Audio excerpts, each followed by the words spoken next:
जय हिंद साथियों, गुरुन के ऑनलाइन एजुकेशन प्लेटफॉर्म पे आपका स्वागत किया जाता है मर्धर परिवार की ओर से। आज हम कर रहे हैं हमारे केमिस्ट्री का चौथा चैप्टर। हमने हमारा पहला chapter chemical reaction and equation complete किया था। इसके बाद मेटल और नॉन मेटल यानी धातुएं और अधातुएं। तीसरा हमने चैप्टर कंप्लीट किया था हमारा, जो कि एसिड बेस और सॉल्ट था। आज हम केमिस्ट्री का चौथा चैप्टर, जो कि कार्बन एंड इट्स कंपाउंड यानी कार्बन और इनके यौगिक है, इसको कंप्लीट करेंगे। इसी के साथ हमारी बायो का सेक्शन कंप्लीट है और आज हमारे केमिस्ट्री का सेक्शन कंप्लीट हो जाएगा। हम स्टार्ट करते हैं पहले क्वेश्चन के साथ। तो जय हिंद शुरुआत करते हैं जय हिंद के नाम से। द इलेक्ट्रॉनिक कॉन्फ़िगरेशन, क्वेश्चन हमें कहना चाह रहा है कि the electronic configuration of element, यानी किसी एलिमेंट का इलेक्ट्रॉनिक कॉन्फ़िगरेशन हमें दे रखा है कितना, 2 and 4. How many bonds can one carbon atom form in a compound? यानी इस कंपाउंड में कार्बन परमाणु जो है वो कितने बंध बनाएगा। तो पहले हम ये देखते हैं 2 और 4 क्या है। हम जानते हैं कार्बन का इलेक्ट्रॉनिक कॉन्फ़िगरेशन, यानी इसका हम बात कर सकते हैं कि इलेक्ट्रॉनिक विन्यास इसका कैसे होता है। हम जानते हैं इसके K में होते हैं 2 इलेक्ट्रॉन और इसके L में पाए जाते हैं 4 इलेक्ट्रॉन। यानी इसका एटॉमिक नंबर हमारे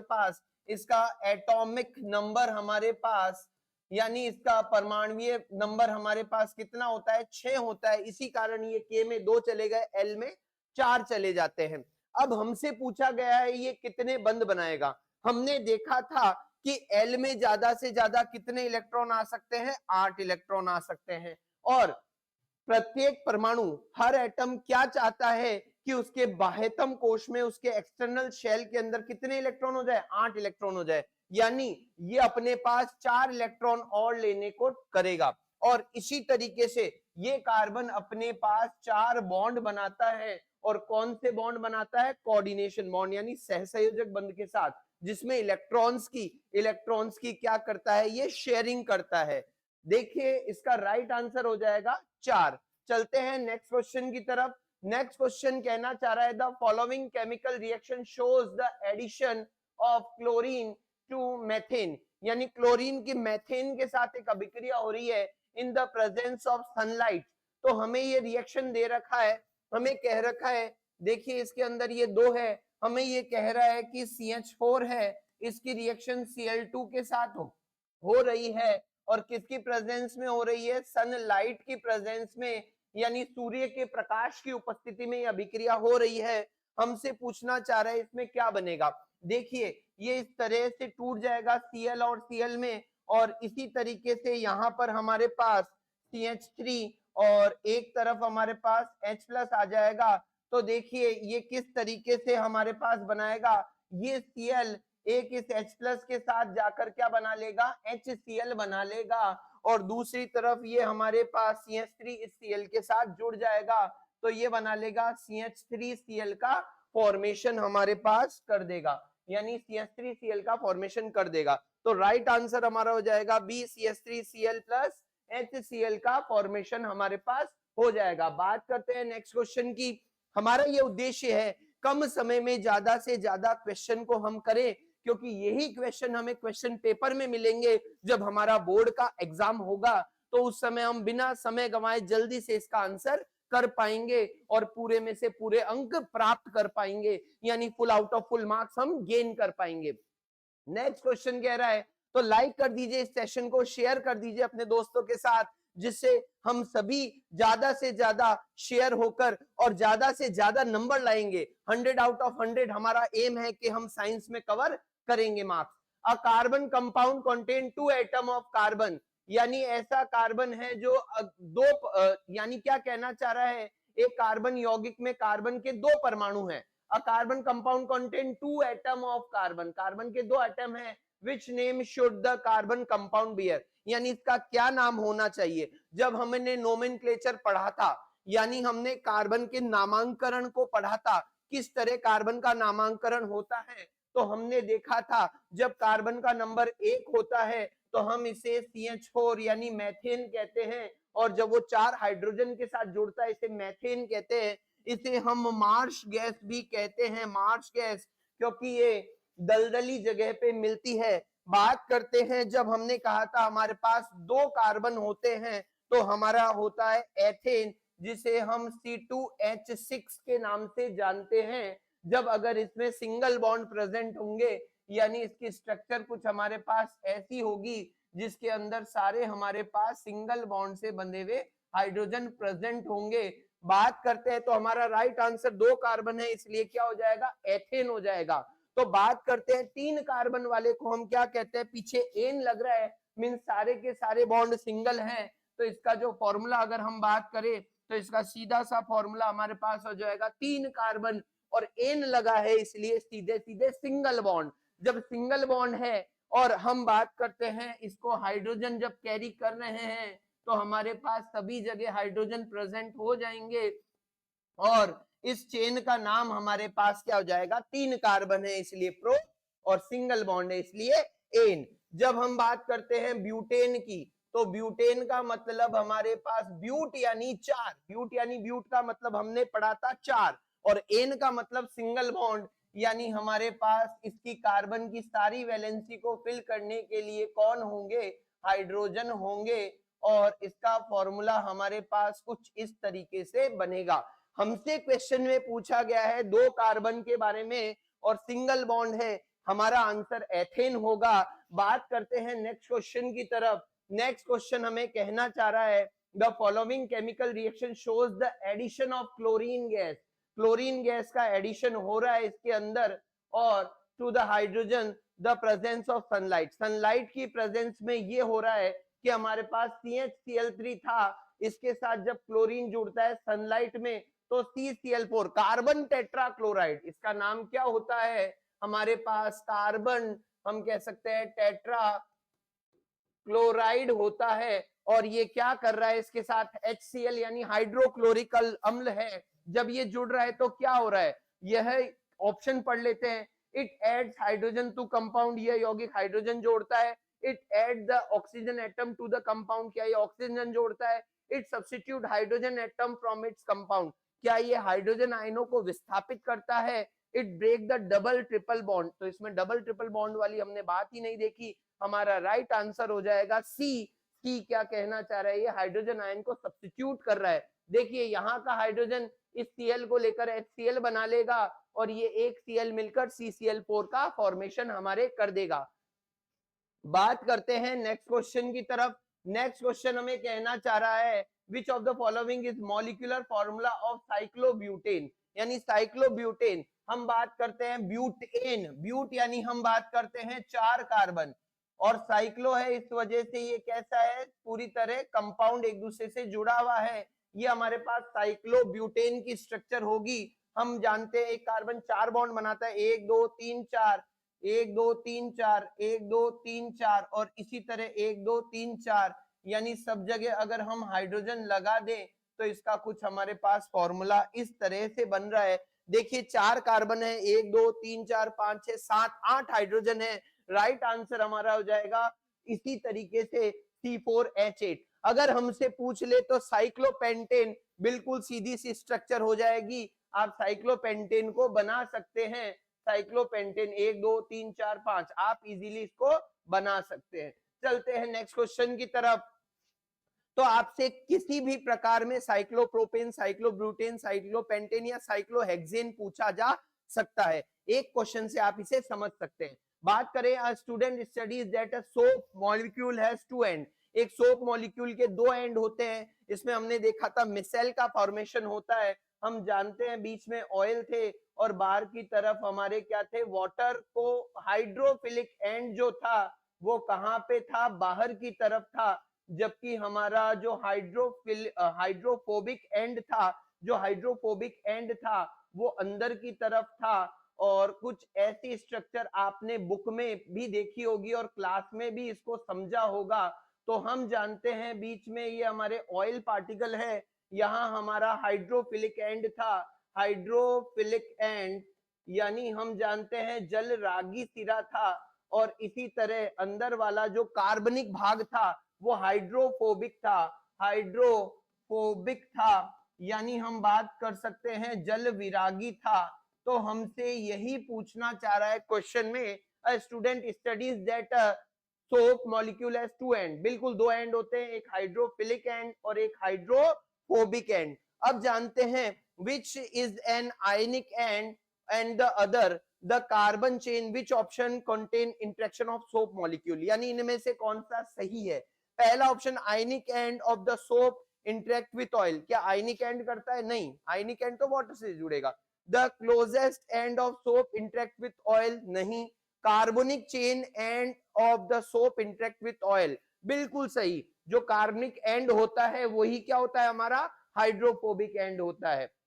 लास्ट ऑप्शन क्या कह रहा है, and of the soap randomly interact with oil, नहीं, ये हमारा सी ऑप्शन राइट होगा। चलते हैं नेक्स्ट क्वेश्चन की तरफ। नेक्स्ट क्वेश्चन कह रहा चाह रहा है मैथेन, एथेन एंड प्रोपेन।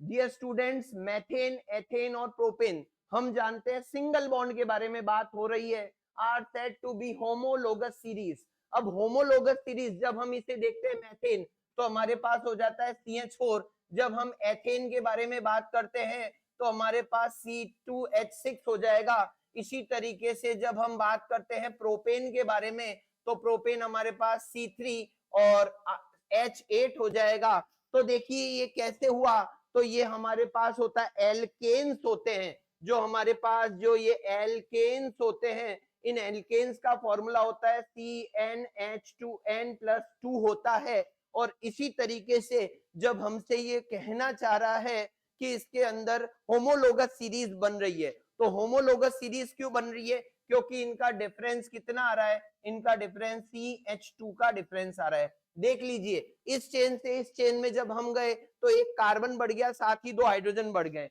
इस चेन से जब हम इस चेन में गए तो यहां से एक कार्बन बढ़ गया और दो हाइड्रोजन बढ़ गए, यानी हमारा राइट आंसर क्या हो जाएगा कि defer from each other from CH2 समूह, यानी ये एक दूसरे से कैसे अलग है, CH2 ग्रुप इनमें पाया जाता है। बात करते हैं नेक्स्ट क्वेश्चन की तरफ। नेक्स्ट क्वेश्चन हमें कहना चाह रहा है चूज द करेक्ट स्टेटमेंट, इन सब में से करेक्ट कौन सा है। The ethane molecule is made up by दो कार्बन, बिल्कुल एथेन हमारे पास क्या होता है, एथ यानी दो कार्बन और एन यानी सिंगल बॉन्ड, तो ये दो कार्बन से जुड़ा होता है। बात करें यानी एथेन अणु हमारे पास दो कार्बन परमाणु और चार हाइड्रोजन से जुड़ा हुआ होता है, C2H6 हमारे पास ऐसा ही होता है।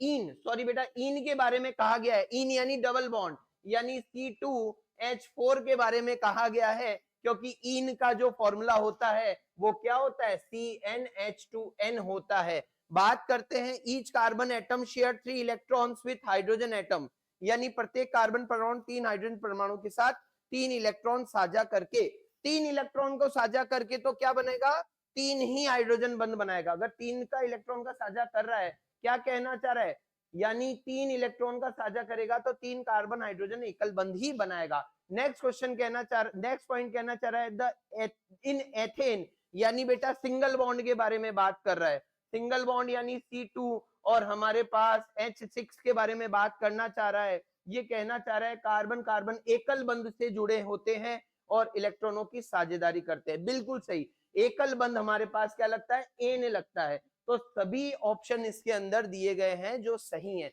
चलते हैं नेक्स्ट क्वेश्चन की तरफ। विच of the following is the property of ionic compound, तो आयनिक कंपाउंड क्या होते हैं, जिनके अंदर इलेक्ट्रॉन डोनेट होते हैं और डोनेट होते हैं और गेन होते हैं। तो बात करें इनका गलनांक और क्वथनांक उच्च होता है, मेल्टिंग पॉइंट और बॉइलिंग पॉइंट हाई होता है, बिल्कुल सही। नेक्स्ट क्वेश्चन क्या कह रहा है, they conduct electricity in the solution और मेल्टन स्टेट, बिल्कुल सही, ये घोल के अंदर ही क्या करते हैं, बिजली का संचालन करते हैं। तो हमारा राइट आंसर देखिए ए भी होगा बी भी होगा, इसलिए हमारा राइट आंसर क्या हो गया, सी हो गया। चलते हैं नेक्स्ट क्वेश्चन की तरफ। How many single bonds are present in methane, तो मैथेन की जब हम स्ट्रक्चर को देखते हैं तो CH4 CH4 CH4 और CH4 हमारे पास होता है, यानी हमारे पास कितने बॉन्ड बन रहे हैं, चार बॉन्ड बन रहे हैं। चलते हैं नेक्स्ट क्वेश्चन की तरफ। नेक्स्ट क्वेश्चन हमें कहना चाह रहा है how many covalent bond are present in the molecule of ethane. देखिए बेटा इथेन पूछा गया है, इथेन यानी एच यानी हमारे पास दो कार्बन और एन यानी सारे बॉन्ड कितने हैं, सिंगल हैं। तो देखिए जरा इसको आप समझिए कितने बॉन्ड हमसे पूछा गया है, एक, इसी तरीके से एक, दो, 3 4 5 6 और इसी तरीके से यहाँ पर देखिए बेटा ये एक 1 2 3 4 5 6 और 7। राइट आंसर हमारा क्या हो जाएगा? 7 हमारे पास यहाँ पर सहसंयोजक बंध उपस्थित है। देखिए बेटा नेक्स्ट क्वेश्चन की तरफ चलते हैं। नेक्स्ट क्वेश्चन है कहना चाह रहा है right the example of a saturated hydrocarbon. अब देखिए इस चैप्टर में हमने दो चीजें पढ़ी थी, एक तो सैचुरेटेड और एक अनसैचुरेटेड, यानी हमने पढ़ा था संतृप्त और असंतृप्त। संतृप्त क्या होते हैं, सैचुरेटेड क्या होते हैं? जिनके अंदर क्या पाया जाता है बेटा? जिनके अंदर हम क्या कह सकते हैं? जिनके अंदर सिंगल बॉन्ड पाया जाता है, जिनके अंदर सिंगल बॉन्ड हमारे पास पाया जाता है, यानी हम कह सकते हैं कि एकल बंध पाया जाता है। हम बात कर सकते हैं इसके अंदर एकल बंध में कौन कौन से हो सकते हैं? C2H6 हो सकता है, या C3 हमारे पास H8 हो सकता है, जिसके अंदर एन पाया जाता है। बात करें अनसैचुरेटेड कौन होंगे? हम बात करें अनसैचुरेटेड कौन होंगे? जिसके अंदर या तो डबल बॉन्ड होगा या ट्रिपल बॉन्ड प्रेजेंट होगा। नेक्स्ट क्वेश्चन की तरफ चलते हैं, तो लाइक कर दीजिए, शेयर कर दीजिए। देखिए ये सीरीज बहुत इंपॉर्टेंट होने वाली है आप लोगों के लिए और आपके मार्क्स को गेन करवाने के लिए आपके लिए बहुत इंपॉर्टेंट है। बात करते हैं C3H8 के बारे में। तो C3H8 जैसा आपको लग रहा है ये क्या दिखा रहा है? CnH2n+2 को दिखा रहा है, मतलब ये हमारे पास एल्केन है। एल्केन है तो हम जानते हैं एल्केन का फॉर्मूला ये होता है, ये देखिए 3 दूनी 6 और 2 8, यानी ये दिया गया हमारे पास कंपाउंड एल्केन है। जब हम बात करें एल्कीन की तो इसका फॉर्मूला CnH2n होता है, जैसे हम बोल दें कि C2 और H4। तो हम बात कर सकते हैं C2 और H4 हमारे पास क्या हो गए? ये हमारे पास एल्कीन हो गए। एल्काइन की बात करें तो CnH2n-2 हमारे पास इसका क्या होता है? फॉर्मूला होता है। चलते हैं नेक्स्ट क्वेश्चन की तरफ। नेक्स्ट क्वेश्चन कहना चाह रहा है which of the following will give a pleasant smell of ester, यानी एस्टर की गंध कब आती है? when heated with ethanol, यानी इथेनॉल के साथ इनमें से किसको मिलाया जाए? किसकी प्रेजेंस में? सल्फ्यूरिक एसिड की प्रेजेंस में। तो हमारे पास एस्टर की स्मेल आती है, जिनकी फ्रूट की जैसी स्मेल होती है, फलों की जैसी। तो हमारे CH3COOH एसिटिक एसिड ये होता है, जो कि एनसीईआरटी में बड़ा इंपॉर्टेंट रोल प्ले करता है। बहुत बार ये क्वेश्चन पूछा जाता है। चलते हैं नेक्स्ट क्वेश्चन की तरफ। संयोजन अभिक्रिया है, addition reaction are undergoes by. तो इनमें से एडिशन रिएक्शन कौन देगा? देखिए जिनमें डबल बॉन्ड होंगे और जिनमें ट्रिपल बॉन्ड होंगे, तो जब बॉन्ड टूटते हैं तो कोई ना कोई इसके अंदर एलिमेंट आता है, यानी जब एल्कीन होगी और एल्काइन होंगे तो हमारे क्या देंगे? वो एडिशन रिएक्शन को देंगे। राइट आंसर हमारा डी होगा। नेक्स्ट क्वेश्चन की तरफ चलते हैं। Name the functional group present in the CH3COOH। जब हमने इस चैप्टर में देखा था अलग अलग फंक्शनल ग्रुप थे, यानी क्रियात्मक समूह हमारे पास थे, एल्कोहल था, एल्डिहाइड था।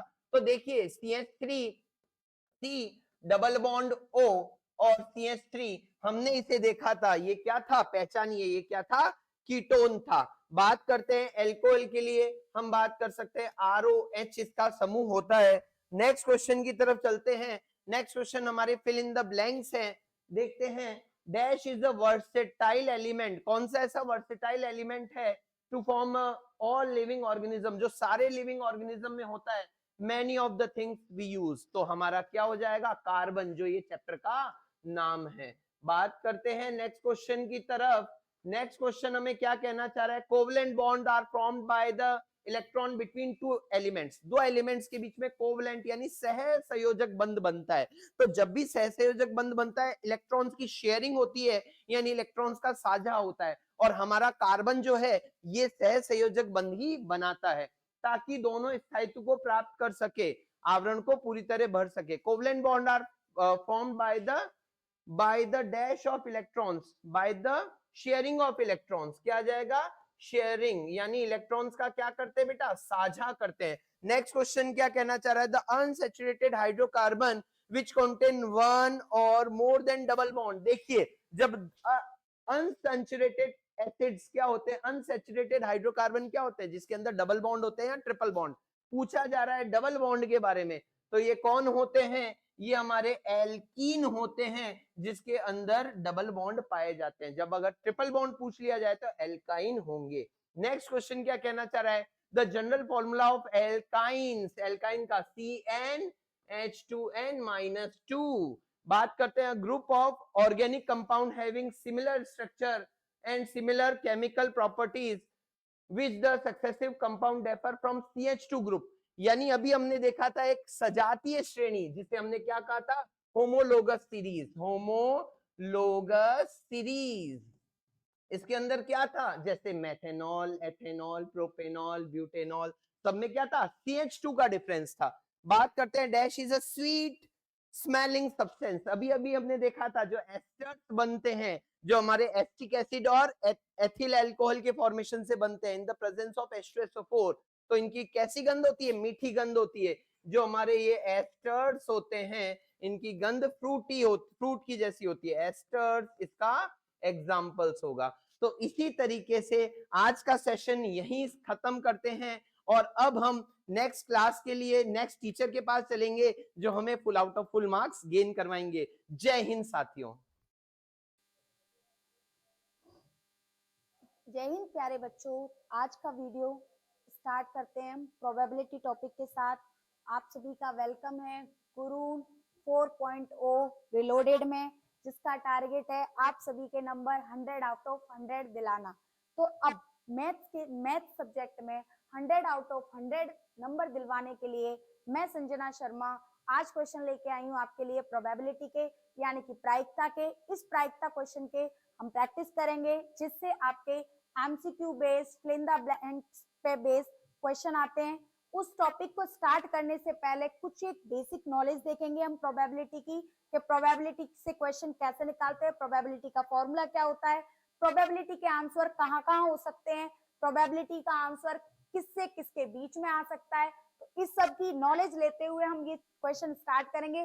पहले हम इसकी बेसिक नॉलेज ले लेते हैं कि प्रोबेबिलिटी का जो फॉर्मूला होता है वो होता है प्रोबेबिलिटी इक्वल्स टू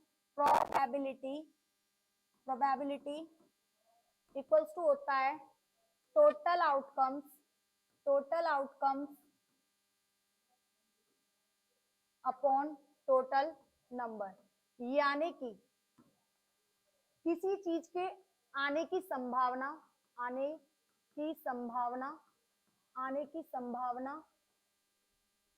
अपॉन कुल संख्या। यानी कि किसी चीज के आने की संभावना वो आएगी ऊपर और नीचे क्या आएगा, कुल संख्या। प्रोबेबिलिटी को हिंदी में बोलते हैं बच्चों प्रायिकता। जो प्रोबेबिलिटी का आंसर है, प्रोबेबिलिटी का आंसर 0 से 1 के बीच में होता है। जिसकी प्रोबेबिलिटी 0 होती है उसे हम बोलते हैं इम्पॉसिबल प्रोबेबिलिटी, यानी कि असंभव प्रायिकता। और जिसकी प्रोबेबिलिटी 1 होती है उसे बोलते हैं श्योर प्रोबेबिलिटी, यानी कि जिस कार्य के होने की संभावना 100% हो उसे बोलेंगे श्योर प्रोबेबिलिटी। प्रोबेबिलिटी के आंसर मिनिमम हो सकता है आपका, मिनिमम यानी कि न्यूनतम जो हो सकता है वो हो सकता है 0 एंड अधिकतम जो हो सकता है वो हो सकता है आपका 1। कभी भी प्रोबेबिलिटी का आंसर 1 से बड़ा नहीं आता है और 0 से छोटा नहीं आता है। यानी कि प्रोबेबिलिटी का आंसर हमेशा क्या होता है, पॉजिटिव टर्म की टाइप में होता है। प्रोबेबिलिटी का एक फॉर्मूला होता है PE plus P0E equals to 1, यानी कि किसी चीज की प्रोबेबिलिटी होने की संभावना और ना होने की संभावना का योग होता है, यानी कि टोटल होता है 1। तो जब आपको PE निकालना हो तो हम लिख सकते हैं 1 माइनस PE का बार, या फिर आपको जब PE का बार निकालना हो तो आप लिख सकते हो 1 माइनस PE। तो इस बेसिक नॉलेज के साथ में आज का वीडियो स्टार्ट करते हैं। जो हम पीपीटी लेके आए हैं प्रोबेबिलिटी से रिलेटेड, उसको स्टार्ट करते हुए पहला क्वेश्चन ये रहा आपकी स्क्रीन पे। तो पहला क्वेश्चन है बच्चों, in a lottery there are 6 prizes, यानी कि एक लॉटरी के अंदर आपके पास 6 प्राइज हैं। प्राइज के नंबर कितने दे रखे हैं, प्राइज दे रखे हैं आपके 6 एंड ब्लैंक कितने हैं उसमें, ब्लैंक्स 2 दे रखे हैं, वो दे रखे हैं 24। तो नंबर ऑफ प्राइज यानी कि उसकी पुरस्कार की संख्या है 6, नंबर ऑफ ब्लैंक्स यानी कि वो दे रखे हैं आपके 24, तो जो टोटल नंबर होंगे, टोटल होगा वो होगा 6 + 24, ये हो जाएगा 30। तो प्रोबेबिलिटी, आपको प्रोबेबिलिटी किसकी निकालनी है? Probability of not getting prize, यानी कि प्राइज न मिलने की प्रायिकता, यानी न मिलने की प्रायिकता, probability of not getting prize, यानी कि प्राइज न मिलने की संभावना निकालनी है, यानी पुरस्कार ना मिलने की प्रायिकता। तो वो संख्या कितनी है ना मिलने की? 24 अपॉन नीचे टोटल हो जाएगा 30, 6 से कट किया ये 4 टाइम, 6 से कट किया ये 5 टाइम, तो जो आपका आंसर आएगा बच्चों वो आएगा 4/5 इज योर करेक्ट आंसर। इसी सीक्वेंस में आगे बढ़ते हैं नेक्स्ट क्वेश्चन की तरफ। नेक्स्ट क्वेश्चन आपको दे रखा है स्क्रीन पर। नेक्स्ट क्वेश्चन है बच्चों, a number is selected from first 50 natural number. तो 50 natural number, 50 natural, first 50 natural number, यानी कि प्रथम 50 प्राकृत संख्याएं, यानी कि प्रथम 50 प्राकृत संख्याएं जो क्या है? मल्टीपल ऑफ 3 और 5, मल्टीपल ऑफ 3 और 5। 3 और 5 के मल्टीपल कैसे होंगे बच्चों? जैसे कि 3 फिर 6, ऐसे डॉट डॉट करके जो लास्ट आएगा वो आएगा आपका 50, यानी कि इनकी जो संख्या होगी वो टोटल 23 निकल के आएगी। आप लोग सॉल्व करके देख लीजिएगा। फिर इसने बोला है कि उसकी जो प्रोबेबिलिटी निकालनी है, तो प्रोबेबिलिटी क्या हो जाएगी? टोटल कितना है हमारे पास? 23 अपॉन नीचे जो नंबर है, टोटल संख्या कितनी है हमारे पास? 50। तो जो आपका आंसर होगा वो हो जाएगा 23/50 इज योर करेक्ट आंसर। इसी सीक्वेंस में आगे बढ़ते हैं नेक्स्ट क्वेश्चन की तरफ, जो ये रहा आपकी स्क्रीन पर। तो नेक्स्ट क्वेश्चन है बच्चों, नेक्स्ट क्वेश्चन दे रखा है, विच of the following can not be the probability of an event, यानी कि इसमें से कौन से नंबर की प्रोबेबिलिटी नहीं हो सकती। मैंने बोला था प्रोबेबिलिटी का आंसर 0 से 1 के बीच में होता है, जबकि ये जो नंबर है वो मोर देन 1 है, तो ये होना पॉसिबल नहीं है। 0.3 ये हो सकता है क्योंकि ये 0 से छोटा है, वो 1 से छोटा है। 1/3 भी हो सकता है।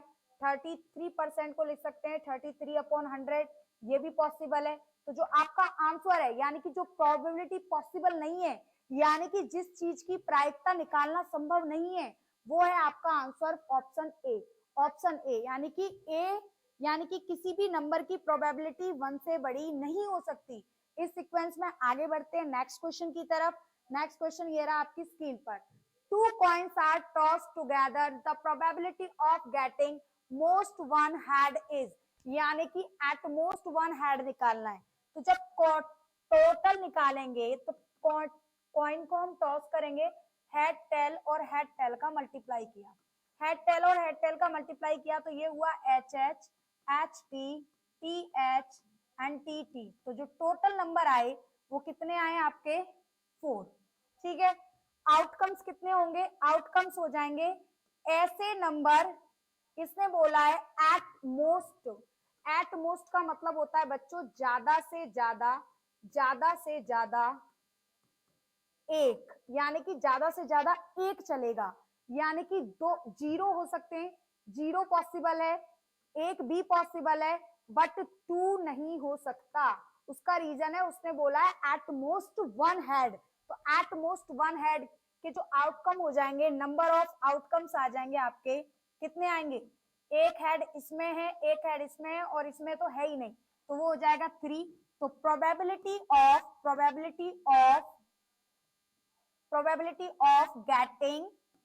getting at most 1 हेड आने की जो प्रोबेबिलिटी हो जाएगी वो क्या होगी? 3/4, यानी कि 3/4 इज योर करेक्ट आंसर।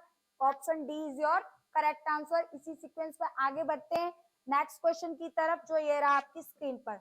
तो नेक्स्ट क्वेश्चन दे रखा है बच्चों, अ card is selected from a deck 52 card, यानी कि जो 52 कार्ड हैं उसमें से आपको सेलेक्ट करना है probability of its being a red face card, यानी कि आपके पास टोटल कार्ड जो होते हैं बच्चों वो होते हैं 52 कार्ड में से आपके पास 26 कार्ड होते हैं रेड एंड 26 कार्ड होते हैं आपके पास ब्लैक।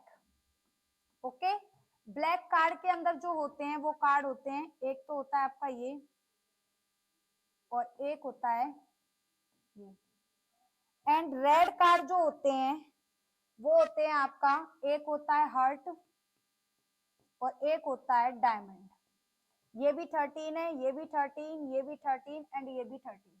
ओके, ये रेड कार्ड है आपके और ये कार्ड कौन से हैं, ब्लैक कार्ड है। ओके, अब इसने बोला है कि रेड फेस कार्ड, तो हर के अंदर टोटल फेस कार्ड जो होते हैं आपके, टोटल फेस कार्ड होते हैं 12 कैसे होते हैं, 3 फेस कार्ड यहाँ, 3 फेस कार्ड यहाँ, 3 यहाँ और 3 यहाँ, यानी कि सबके अंदर जो फेस कार्ड है, फेस कार्ड जो आपके होते हैं वो हर टाइप के कार्ड में 3 होते हैं।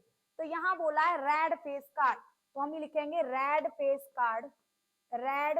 Card number of red face card equals to हो जाएगा 6। टोटल कार्ड कितने हैं आपके, टोटल कार्ड दे रखे हैं बच्चों, वो दे रखे हैं 52। तो हम यहाँ लिखेंगे probability of getting red face card, यानी कि रेड फेस कार्ड आने की प्रायिकता। तो कितने कार्ड है रेड फेस, 6/52। जब इसको कट करा, तो जब इसको हम कट करेंगे तो 6 को कट किया, 2 से कट किया 3 टाइम, 2 से इसको कट किया 2 2 जा 4, 2 6 जा 12, और इसका आंसर जो हो जाएगा वो आपका हो जाएगा 3/26, यानी कि 3/26 इज योर करेक्ट आंसर। इसी सीक्वेंस में आगे बढ़ते हैं नेक्स्ट क्वेश्चन की तरफ। नेक्स्ट क्वेश्चन ये रहा आपकी स्क्रीन पर।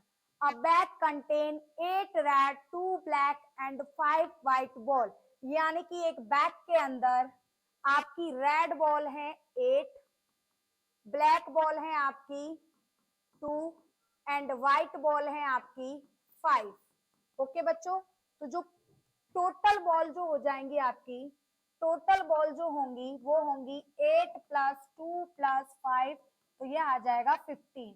अब उसने बोला है 1 ball is drawn at random, randomly एक बॉल निकाली जाती है। What is the probability that ball are drawn not black, यानी कि number of not black ball, यानी कि ब्लैक बॉल नहीं होनी चाहिए, कोई भी बॉल चलेगी, ब्लैक नहीं होनी चाहिए, यानी कि ये और ये आ जाएंगे पर ब्लैक नहीं होनी चाहिए, यानी कि 8 + 5 यानी कि 13। तो हम यहाँ लिखेंगे probability of not black ball, यानी कि ब्लैक बॉल ना आने की प्रायिकता, तो वो क्या होगी 13/15। तो जो आपका आंसर हो जाएगा वो क्या हो जाएगा 13/15। इसी सीक्वेंस में आगे बढ़ते हैं नेक्स्ट क्वेश्चन की तरफ। नेक्स्ट क्वेश्चन ये रहा आपकी स्क्रीन पर। तो नेक्स्ट क्वेश्चन है बच्चों, from a well shuffled 52 cards, यानी कि आपके पास टोटल 52 कार्ड्स हैं, 1 card is drawn at random, the probability get diamond, यानी कि उसने बोला है कि डायमंड कलर के कार्ड आने की प्रोबेबिलिटी। तो मैंने आपको बताया कि नंबर ऑफ डायमंड कार्ड, यानी कि डायमंड कलर के कार्ड कितने होते हैं, डायमंड के कार्ड होते हैं 13, और टोटल कार्ड कितने हैं, टोटल कार्ड है आपके पास 52। तो प्रोबेबिलिटी ऑफ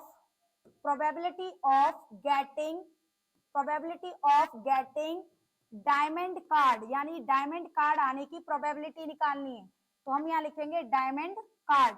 तो डायमंड कार्ड हमारे पास कितने हैं 13 अपॉन टोटल कार्ड कितने हैं 52, 1 टाइम और ये 4 टाइम, तो आपका आंसर क्या हो जाएगा 1/4 इज योर करेक्ट आंसर। इसी सीक्वेंस में आगे बढ़ते हैं नेक्स्ट क्वेश्चन की तरफ, जो ये रहा है स्क्रीन पर। तो प्यारे बच्चों नेक्स्ट क्वेश्चन दे रखा है, देयर आर 20 बॉयज, यानी कि आपके पास 20 बॉयज हैं, 15 गर्ल्स हैं in a class, a student is choice as leader at random, the probability then the leader boy, यानी कि number of girls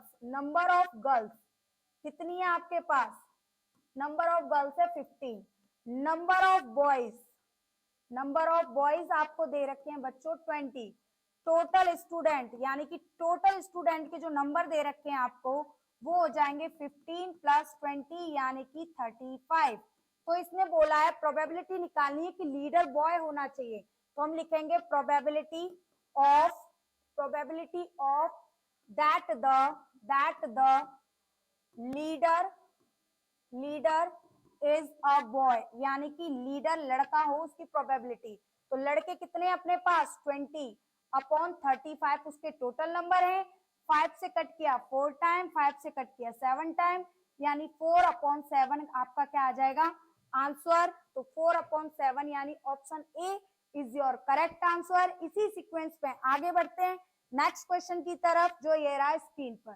तो नेक्स्ट क्वेश्चन दे रखा है बच्चों, if PE denotes the probability of an event E, then इसमें से कौन सा फॉर्मूला सही है। तो उसने वो मैंने आप लोगों को बताया था कि जो प्रोबेबिलिटी का जो आंसर होता है वो 0 से 1 के बीच में होता है, यानी कि मिनिमम प्रोबेबिलिटी होती है वो 0 होती है एंड मैक्सिमम प्रोबेबिलिटी होती है आपकी 1, यानी कि प्रायिकता का आंसर 0 से 1 के बीच में आता है, 0 से बड़ा और 1 से छोटा, यानी कि आपका ऑप्शन ए क्या हो जाएगा करेक्ट।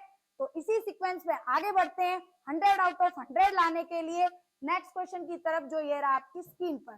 तो नेक्स्ट क्वेश्चन है बच्चों, what is the probability that a leap year has 52 Mondays, यानी कि लीप ईयर में डेज ऑफ लीप ईयर, यानी लीप ईयर के अंदर आपके पास 366 डेज होते हैं। ओके, तो 52 मंडे है, नंबर ऑफ मंडे कितने दे रखे हैं 52। तो बच्चों मंडे वीक में एक बार आता है, यानी कि 52 इंटू 7, तो जब मल्टीप्लाई करेंगे ये आ जाएगा 364। तो हम यहाँ लिखेंगे रिमेनिंग डे, यानी कि जो बचे हुए दिन आएंगे वो कितने आ जाएंगे आपके 366 माइनस 364, तो ये हो जाएगा 2। अब यहाँ पर आपको बोला गया है कि रिमेनिंग डेज कितने आए 2, तो इन अ वीक क्या होता है 7 डेज होते हैं, 7 माइनस 2, मंडे के लिए तो 2 डे निकल गए, आपके डेज कितने आ गए 5, तो ये हो जाएगा प्रोबेबिलिटी ऑफ 52 मंडे कितना है, कितने दिन बचे हमारे पास, वो आए 5, और कितने दिन में से 7 डे में से, तो 5 upon 7 is your correct answer, यानी कि फर्स्ट ऑप्शन आपका क्या हो जाएगा करेक्ट। इसी सीक्वेंस में आगे बढ़ते हैं नेक्स्ट क्वेश्चन की तरफ जो ये रहा आपकी स्क्रीन पर। तो नेक्स्ट क्वेश्चन दे रखा है, in a probability winning 0.7 what is the probability losing it is, यानी कि किसी चीज की आने की प्रोबेबिलिटी दे रखी है आपको 0.7, तो PE नॉट बार निकालना है आपको, ये फाइंड करना है। मैंने आपको बताया था PE plus PE not equals to होता है 1, यानी कि PE नॉट निकालना है, तो ये हो जाएगा 1 माइनस PE, आप इसकी वैल्यू पुट कर दो 1 माइनस 0.7 और आंसर हो जाएगा 0.3। तो आपका जो इसका आंसर होगा वो क्या हो जाएगा 0.3 इज योर करेक्ट आंसर। इसी सीक्वेंस में आगे बढ़ते हैं नेक्स्ट क्वेश्चन की तरफ जो ये रहा स्क्रीन पर, आउट ऑफ 400 बल्ब्स, यानी कि जो आपको टोटल बल्ब दे रखे हैं, यानी कि टोटल बल्ब आपको दे रखे हैं, टोटल बल्ब्स हैं 400, जिसमें से डिफेक्टिव बल्ब हैं आपके number of defective bulb equals to कितना है 15, नॉट डिफेक्टिव बल्ब हो जाएंगे, नॉट डिफेक्टिव बल्ब यानी कि जो सही है डिफेक्टिव बल्ब वो आ जाएंगे आपके 400 माइनस 15 यानी कि 385। तो आपसे पूछा गया है क्वेश्चन के अंदर out of 400 bulb in a box, 15 bulb are defective, one bulb is taken out random, the box find the probability that drawn bulb is not defective. यानी कि बल्ब डिफेक्टिव नहीं होना चाहिए, तो प्रोबेबिलिटी ऑफ नॉट डिफेक्टिव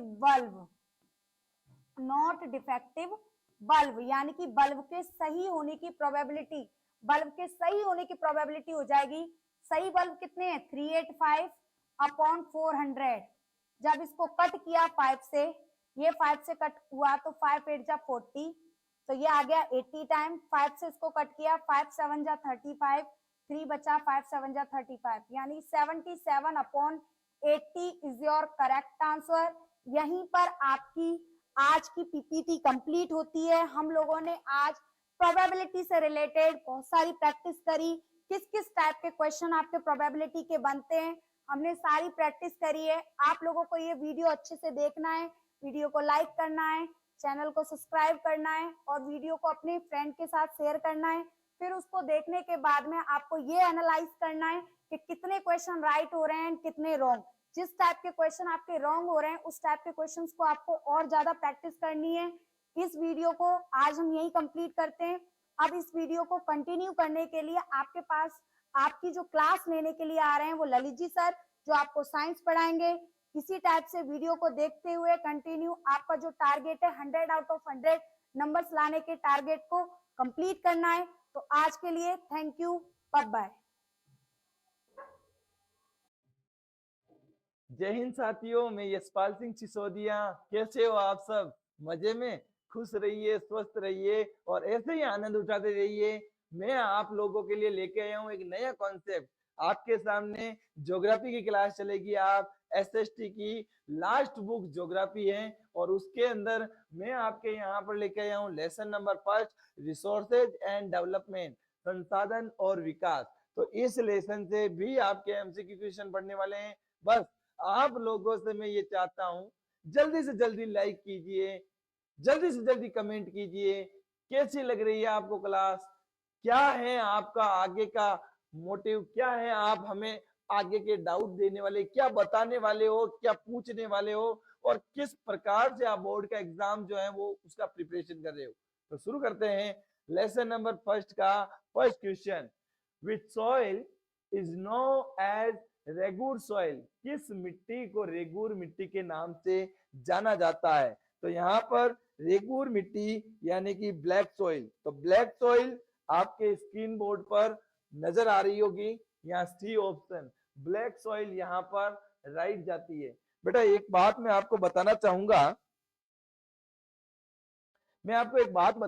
बेटा कि ये जो रेगुर मिट्टी है, ये मिट्टी रेगुर सॉइल, ये मिट्टी चिकनी मिट्टी होती है। इस मिट्टी के अंदर मॉनसून के समय में, वर्षा काल के समय में, आप उस समय खेत में किसी भी फसल को बोने की अगर सोच रहे हो तो वो बहुत मुश्किल काम है, क्योंकि ये चिपचिपी मिट्टी होती है, चिकनी मिट्टी होती है। रेगुर मिट्टी काली मिट्टी के नाम से जानी जाती है। इसको ब्लैक सॉइल के नाम से तो कहते हैं, इसके अलावा इसे रेगुर कॉटन सॉइल के नाम से भी जानते हैं या ब्लैक कॉटन सॉइल के नाम से भी जानते हैं, क्योंकि ये कपास के लिए सबसे इम्पोर्टेंट जो है क्रॉप्स है।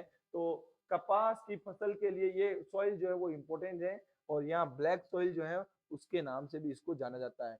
काली मिट्टी भारत के अगर क्षेत्र के बारे में बात करें तो भारत में महाराष्ट्र है, मध्य प्रदेश है, गुजरात है, राजस्थान है, इन क्षेत्रों में भरपूर मात्रा में काली मिट्टी का क्षेत्र जो वो आया हुआ है। तो शुरू करते हैं नेक्स्ट क्वेश्चन की तरफ। क्वेश्चन नंबर 2 ये रहा आपकी स्क्रीन बोर्ड पर। यस, शुरू करते हैं। क्या है second number question? Which relief feature of the India constitutes 30% of the total surface area of the country?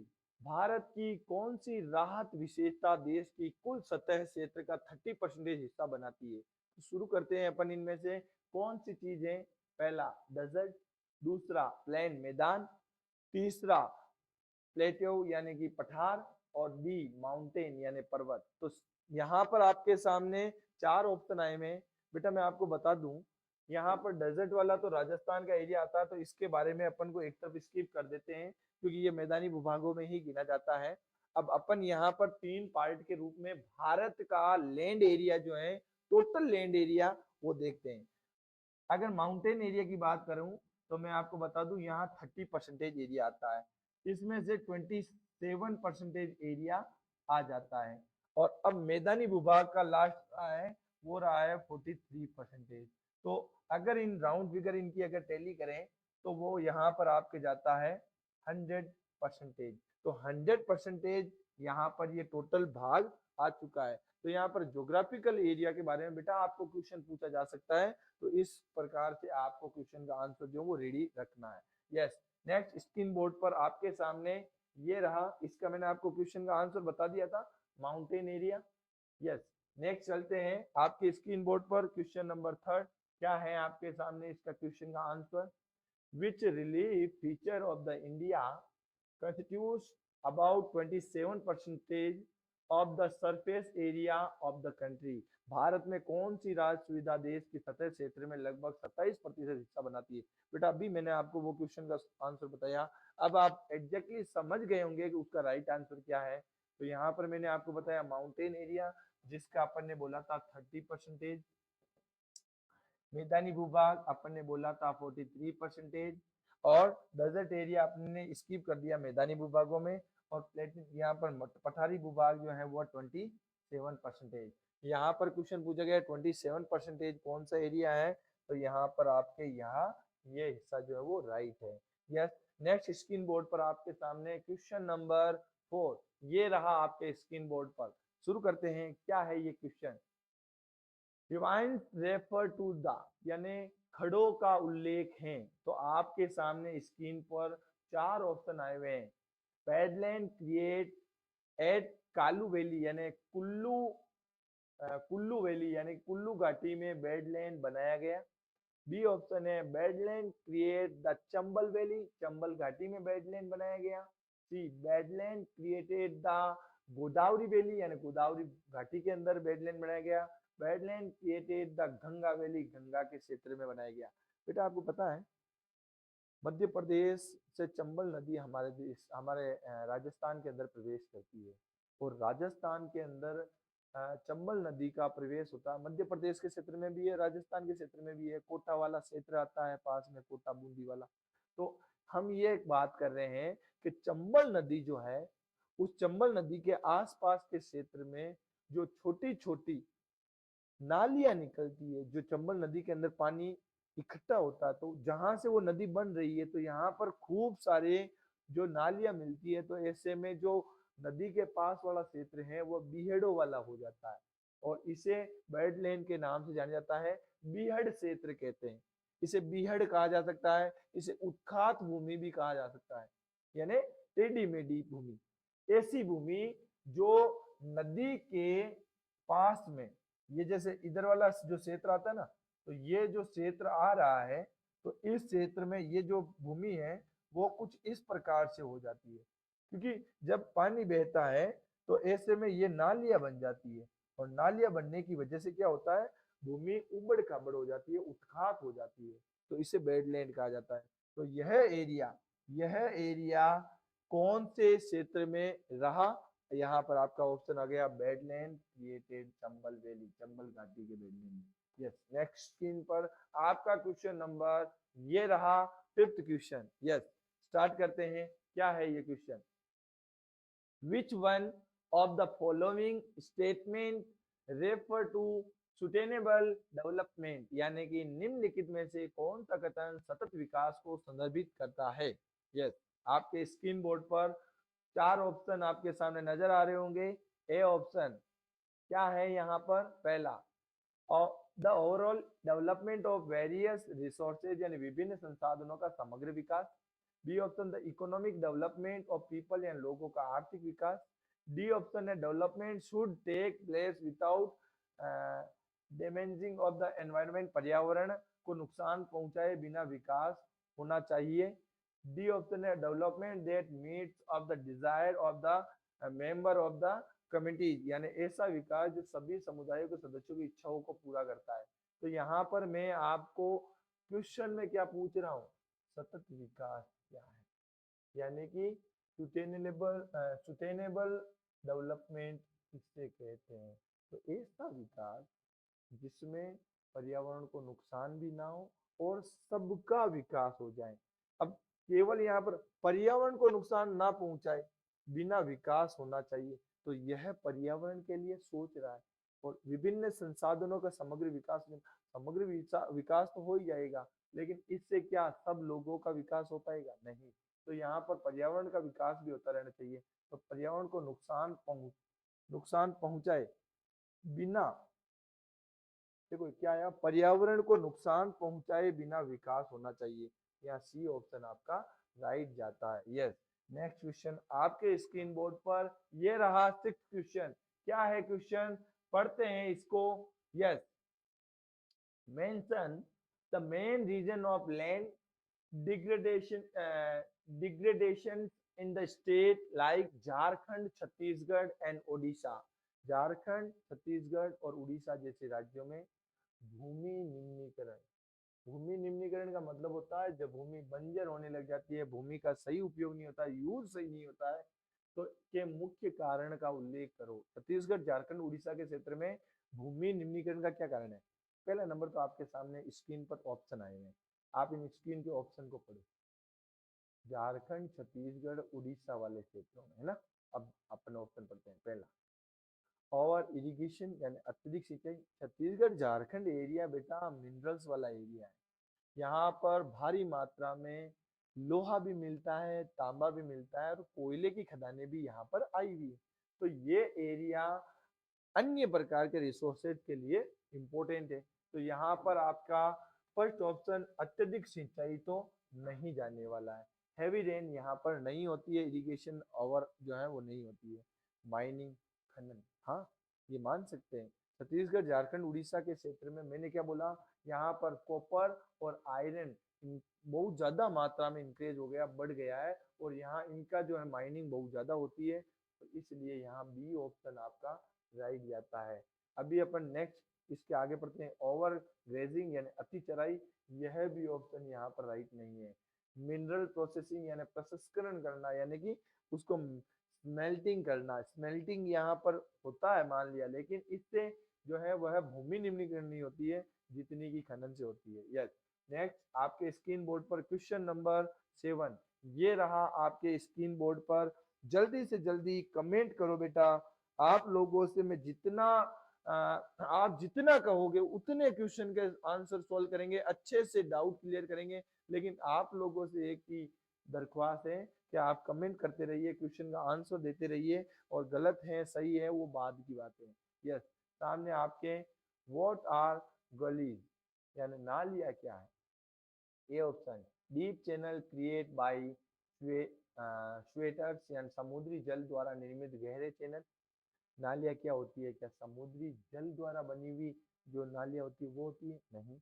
Next, deep channel created by running water, बहते पानी द्वारा निर्मित गहरे चैनल। इसके बाद deep channel created by winds यानी हवाओं द्वारा निर्मित गहरे चैनल। इसके बाद deep channel created by drainage water यानी जल निकासी द्वारा निर्मित गहरे चैनल।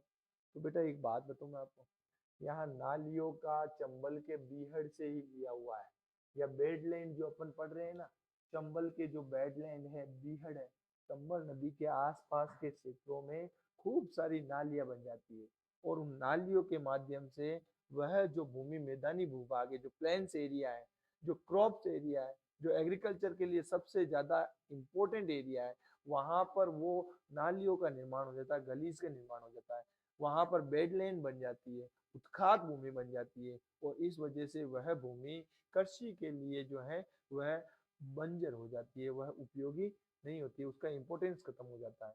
तो यहाँ पर आपके क्वेश्चन का आंसर जो वो डी ऑप्शन राइट जाता है, जल निकासी द्वारा निर्मित गहरे चैनल। यस। नेक्स्ट क्वेश्चन की तरफ चलते हैं। आपके स्क्रीन बोर्ड पर द्वारा निर्मित डीप चैनल, ये हाँ यही है बेटा, आपका कमेंट में आ रहा है कि ये क्या है। हाँ, तो यहाँ पर आपका ये हो गया। नेक्स्ट, बहते जल के द्वारा निर्मित चैनल, बहते पानी के द्वारा, तो यहाँ पर भी इस क्वेश्चन को भी अपन इसमें ले सकते हैं। शायद यहाँ पर दोनों ही प्रकार का क्वेश्चन जो है वो जोड़ दिया गया है। हाँ, आपका क्वेश्चन भी तकरीबन सही लग रहा है। तो नेक्स्ट क्वेश्चन भी चलते हैं। यहाँ पर आपका बी और डी दोनों ऑप्शन राइट माना जा रहा है। नेक्स्ट क्वेश्चन पर चलते हैं। In which of the following state black soil is predominantly found, यानी निम्नलिखित में से किस राज्य में काली मिट्टी मुख्य रूप से पाई जाती है। काली मिट्टी मैंने बेटा अभी आपको बताया था। भारत के क्षेत्रों के बारे में अगर मैं बात करूं तो जम्मू कश्मीर वाला जो एरिया है वहाँ वनीय भूमि है, फॉरेस्ट सॉइल, यानी वन वाली भूमि पाई जाती है, फॉरेस्ट सॉइल पाई जाती है। यहाँ पर माउंटेन सॉइल जो है वो पाई जाती है। उसके बाद अगर हम उत्तराखंड, हिमाचल प्रदेश की बात करें तो वहां पर भी जो है वो माउंटेन एरिया की ही सॉइल जो है वो मिलेगी, आपको फॉरेस्ट सॉइल मिलेगी। उसके बाद अगर राजस्थान की बात करें तो यहाँ पर डेजर्ट वाला क्षेत्र है तो डेजर्ट सॉइल मिल जाएगी। इसके बाद अगर गुजरात की बात करें, महाराष्ट्र की बात करें, मध्य प्रदेश की बात करें तो इन एरिया के अंदर आपको ब्लैक सॉइल मिल जाएगी। अगर हम तटीय इलाके की बात करें, यानी भारत के तटीय इलाकों की अगर हम बात करें तो इन तटीय इलाकों के अंदर ये वाला जो भूभाग है वो आपके कहलाएगा लेटराइट सॉइल, यानी लेटराइट मिट्टी जो है वो यहाँ पर मिल जाएगी। इस क्षेत्र में जो है आपके जो भूभाग हैं, इन क्षेत्रों के अंदर आपके ब्लैक सॉइल जो है वो मिल जाएगी। इस क्षेत्र में आपके डेजर्ट वाला एरिया में मिलेगा और ब्लैक सॉइल वाला एरिया में मिलेगा। और अगर हम बात करें इधर वाली तो ये जलोढ़ जल वाला एरिया जो है ना वो जलोढ़ वाली क्षेत्र यहाँ पर मिलेगा। तो हम ये कह सकते हैं कि भारत के संपूर्ण क्षेत्रों में अलग अलग मात्रा में सॉइल जो है वो बिखरी हुई है। किस राज्य में काली मिट्टी पाई जाती है तो यहाँ सी ऑप्शन महाराष्ट्र, क्योंकि इन क्षेत्रों में आपके वो वाला एरिया नहीं आता है। शुरू करते हैं। आपके स्क्रीन बोर्ड पर ये रहा क्वेश्चन नंबर 9। देखते हैं इस क्वेश्चन के अंदर क्या है क्वेश्चन का आंसर। शुरू करते हैं। यस, इस राज्य में अधिकतर लेटराइट मिट्टी जो है वो पाई जाती है। मैंने अभी आपको भारत के नक्शे के रूप में बताया था। यहाँ पर आपके सामने ऑप्शन आते हैं। ए कर्नाटका, बी महाराष्ट्र, सी उत्तर प्रदेश और डी आंध्र प्रदेश। तो बेटा मैंने यहाँ पर तटीय इलाकों में सबसे ज्यादा अगर हम बात करें लेटेराइट मिट्टी की, मोस्टली लेटेराइट जो सॉइल है वह कौन से एरिया में पाई जाती है तो यहाँ कर्नाटक अपन को यहाँ राइट करना है। बेटा यहाँ लेटेराइट मिट्टी के बारे में अगर मैं आपसे बात करूं, लेटेराइट मिट्टी जो है वह इसलिए भी प्रसिद्ध होती है कि यहाँ पर काजू की फसल हो सकती है, यहाँ पर सबसे ज्यादा रबड़ की फसल हो सकती है, चाय की खेती भी यहाँ पर हो सकती है, कॉफी की खेती भी यहीं पर होती है, मसालों की खेतियां भी यहीं होती है। तो जो तटीय इलाका है भारत के साउथ एरिया के अंदर, जो कोस्टल एरिया है, तटीय इलाका है, तो उन कोस्टल एरिया में केरला है, कर्नाटका है, तमिलनाडु है, इन क्षेत्रों में सबसे ज्यादा मात्रा में ये लेटेराइट मिट्टी जो है वो पाई जाती है। जैसे महाराष्ट्र गोवा के क्षेत्र में भी ये मिट्टी पाई जाती है, लेकिन उसकी उतनी क्वांटिटी नहीं है, वहां पर उतनी मात्रा जो है वो नहीं है। तो यहाँ पर कर्नाटका आपका राइट जाता है। और इस स्टेट की जगह अगर केरला आ जाता तो भी यहाँ केरला जो है वो राइट रहता, तमिलनाडु आता भी राइट होता, गोवा आता तो भी राइट होता। तो नेक्स्ट क्वेश्चन की तरफ चलते हैं। आपके स्क्रीन बोर्ड पर क्वेश्चन नंबर 10 आपके स्क्रीन बोर्ड पर ये रहा। यस, क्या है क्वेश्चन, पढ़ते हैं जल्दी से। Which one of the following method is use to break up the force of the wind, यानी कि हवा के बल को तोड़ने के लिए निम्नलिखित में से किस विधि का प्रयोग किया जाता है। तो आपके स्क्रीन बोर्ड पर 4 ऑप्शन आ रहे हैं। मल्टीपल क्रॉपिंग, बहुफसली फसल, बी स्ट्रिप क्रॉपिंग यानी पट्टीदार कृषि, सी काउंटर प्लगिंग यानी समुच्चय कृषि, और टेरेस फार्मिंग यानी छत पर खेती। तो यह आपके ऑप्शन है। जल्दी से जल्दी चाहूंगा कि आप कमेंट करो, आपके कमेंट हमारे लिए इंपॉर्टेंट है। इनमें से किसका आंसर राइट माना जाएगा, देखते हैं। यस, जल्दी कर दीजिए कमेंट, आप लोगों के लिए इंतजार कर रहे हैं। यस, आपके सामने 4 ऑप्शन है, इनमें से चलो मैं एक ऑप्शन काट देता हूँ। अब आपके ऑप्शन कौन सा राइट रहेगा? यहाँ मैं एक और ऑप्शन काटने जा रहा हूँ। अब आप बताओ आपके लिए इन दोनों में से कौन सा आंसर राइट रहेगा? यहाँ पर मैं एक और ऑप्शन काटने जा रहा हूँ, तो अब तो आप क्या बताओगे? आपके सामने आंसर ही आ चुका है। तो यहाँ पर बी, स्ट्रिप क्रॉपिंग यानी कि पट्टीदार कृषि। बेटा आपको पता है कृषि के 4 तरीके यहाँ बताए गए हैं। तो यहाँ पर अपन जो बात करें ना कि हवा के बल को तोड़ने के लिए यानी कि या विंड पावर को जो है वो डिस्ट्रॉयड करने के लिए, उसको रोकने के लिए, उस पर ब्रेक लगाने के लिए पट्टीदार कृषि ही की जाती है, स्ट्रिप क्रॉपिंग ही की जाती है। होता क्या है, जैसे सपोज अगर मैं एग्रीकल्चर लैंड की बात करूं तो ऐसे क्षेत्र में क्या होता है कि सपोज आपने कृषि करी और यहाँ पर मैं लाइनिंग बना रहा हूँ। इन लाइनिंग का मतलब समझना आप,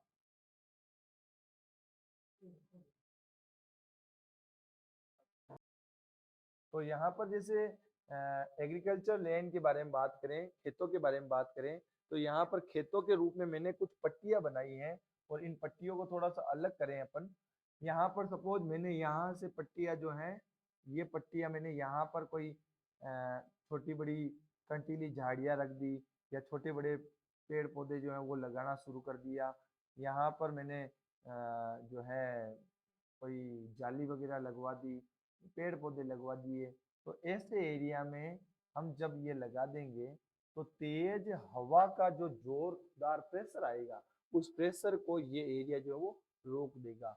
हवा का प्रेशर जिस ओर से आता है वहां से अगर यहाँ पर कंटीली झाड़ियां रहेगी, बीच में अगर पेड़ पौधे लगे रहेंगे तो वो आगे वाली फसल के ऊपर उतना प्रेशर नहीं होगा, यानी एयर वाला जो स्पीड है वो थोड़ा सा ब्रेक लग जाएगा और ऐसे में फसल को नुकसान नहीं होगा।